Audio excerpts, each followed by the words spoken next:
शादी के 2 साल बाद ही जोया के शौहर का सानिया बल्दिया टाउन में इंतकाल हो गया। ऑफिस में काम करने वाले बड़े अफसरान से लेकर चपरासियों तक के मुंह से भी राल टपकने लगी। जोया का हुस्न था ही ऐसा कि होश खुर्द से बेगाना कर दे। वो हुस्न जमाल का एक बाकमाल शाहकार थी। खुमार आलूद आंखें, घनेरे खुशबू भरे केसू और मधोश कुन सरापा सबके दिलों में हर वक्त हलचल मचाए रखता था। सानेह के इब्तदाई दिनों में सभी उसका गम बांटते और सब्र की तलकीन से ढारस बंधाते रहे। ताहम थोड़े ही अरसे बाद जोया को महसूस होने लगा कि सभी हमदर्दी की आड़ में उसे अपना हमसफर बनाना चाहते हैं। साथ ही उसे ये एहसास भी शिद्दत से होने लगा कि लोग कुछ कहना चाहते थे, लेकिन किसी सबब अभी तक खामोश हैं। इन सब एहसासात को वो भी जानबूझकर दरगुजर करती रही। 1.5-2 माह के कलील अरसे बाद ही दफ्तर में काम करने वाला 45 साला क्लर्क जहीर अहमद इजहार हमदर्दी की आड़ में कहने लगा, जोया बीबी, सब कुछ किस्मत का लिखा होता है।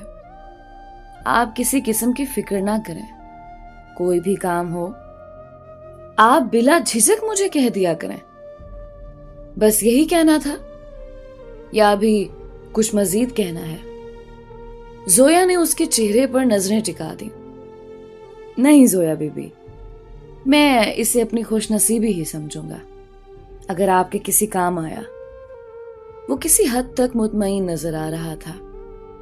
ठीक है, जोया के कहने की देर थी कि वो ये कहकर फौरन उठ खड़ा हुआ। मैं आपके लिए अच्छी सी कॉफी ले आता हूं। जोया उसे खश्मगीन आंखों से जाते हुए देखने लगी। थोड़ी ही देर में उसने कॉफी का मग टेबल पर रखते हुए कहा, ले जोया बेबी, और कोई काम? मैंने तो ये काम भी नहीं कहा था तुम्हें। जोया धीमे अंदाज से गोया हुई। जोया बेबी, मैंने कहा ना, मुझे आपके काम आके खुशी होगी। उसके लहजे से इत्मीनान झलक रहा था। अच्छा। जोया उसे टिकटिकी बांधे देखती रही। देखे ना जोया बीबी कि सितमगरी नहीं तो और क्या है कि आपका जीवन साथी छोड़ गया। वो कदरे नजरी झुकाते हुए कहता रहा और जोया अपनी ठोड़ी पे हाथ रखे उसे बगौर देखती रही। इंसान को एक सहारे, एक साथी की जरूरत होती है जिसके साथ मिलकर ही वो जिंदगी के नशेबो फराज का मुकाबला कर सके। वो कहता रहा। जोया तो पहले ही से उसकी बातों की तह तक पहुंच चुकी थी, फिर भी खुद पर जब्त करते हुए नरम लहजे में पूछा, आखिर तुम कहना क्या चाहते हो? मतलब की बात करो। जोया बीबी, वो गला खंगारते हुए कहने लगा, आप यकीन माने, आपके दुख का बखूबी एहसास है और ये जिंदगी ऐसे परपेच रास्तों से भरी पड़ी है जिस पर अकेले चलने का सिर्फ तसव्वुर ही थका देने को काफी है।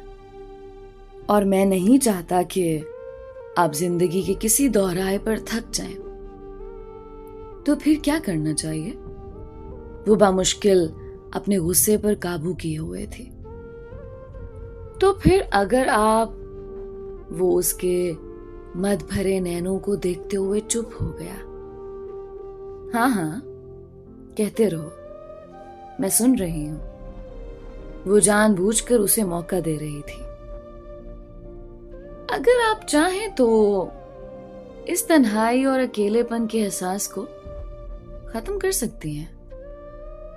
उसने पत्ता फेंक दिया। वो कैसे? जोया का ये तजस्सुस भरा सवाल उसके जज्बात बढ़ाने और भड़काने को काफी था। मुझसे सेटिंग करके वो अपने दिल की बात जुबान पर ले ही आया। वो कहते हुए चंद लम्हों के लिए सोच में पड़ गई। तो जहीर को लगा कि उसकी कश्ती पार लग चुकी। हसीन ख्वाब पलकों की जीनत बनने लगे। तो सेटिंग करने से एहसासे तन्हाई खत्म हो सकता है। जोया की बात सुनकर उसके दिल में ईद का सा समा छाने लगा। वो बेइख्तियार कहने लगा, हाँ जी बिल्कुल, क्यों नहीं। इससे पहले कि मैं तुम्हारे मशवरे पर अमल करूं, कुछ पूछ सकती हूँ? जोया ने उसकी आंखों में आंखें डालते हुए सवाल पूछा। जी हाँ, बिल्कुल पूछें, आपको पूरा पूरा हक है। वो अपने तय मुतमईन हो चुका था। मैंने सुना था कि तुम्हारी बेटी ने लव मैरिज की है। जी हाँ, आपने ठीक सुना है। जोया का सवाल गो के मौजू से हटके था, ताहम वो पुरएतमाद लहजे में कहने लगा, और मैंने कभी उसके इस कदम से इख्तलाफ नहीं किया, लेकिन तुम्हारे दामाद के वालिदैन को तो इख्तलाफ था, वो भी शदीद, है ना? जोया ने एक और सवाल दागा। जी हाँ, उन्होंने कभी इस रिश्ते को दिल से कबूल नहीं किया। उसने कदरे उदास होते हुए जवाब दिया। तुम्हारा दामाद अब कहाँ है? जोया का यह सवाल भी मौजू से हटके था, इसलिए अब वो हैरान होने लगा कि आखिर जोया ये सब क्यों पूछ रही है। उसे 4 साल कबल दुबई में गैर कानूनी तौर पर दाखिल होने पर मौके पर ही पुलिस मुकाबले में जान गंवानी पड़ी। कहते कहते वो अफसुर्दा हो गया। अब तुम्हारी बेटी कहाँ है? मेरे घर में है। जोया के सवाल पर उसने बेसाख्ता जवाब दिया। उसकी सेटिंग करवाई है? जोया का ये सवाल नहीं बल्कि एक बम था, जिसमें सिर्फ उसके जिस्म के ही नहीं, अरमानों के भी चिथड़े उड़ गए। क्या बकवास कर रही हो मेरी बेटी के बारे में?